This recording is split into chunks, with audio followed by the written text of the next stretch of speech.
One of the things that happens is people, some gatherings, they introduce me and say how I came out of Harlem and went on to professional career as if that was something extraordinary.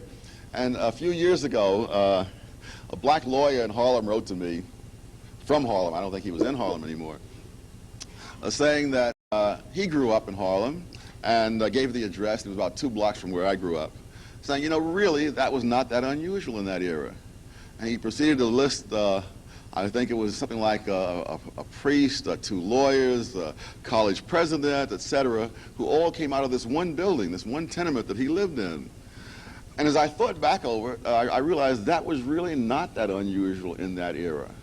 That I lived within about a 5-block radius of 145th Street and St. Nicholas Avenue in Harlem.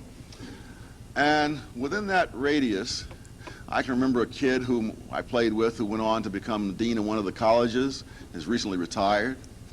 Another, half a block away, who recently retired as a psychiatrist. I'm the only one who's still working from this cohort. Half a block away also lived Harry Belafonte. And 5 blocks the other direction was James Baldwin. And again, within the same radius at the same time, Colin Powell went to college there. So it was not at all that unusual in that time. Part of the reason was that people were able to get a decent education in the school system, which they cannot get today in that same place. I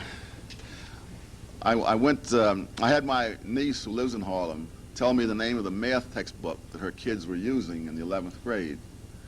I got myself a copy to see what they were doing.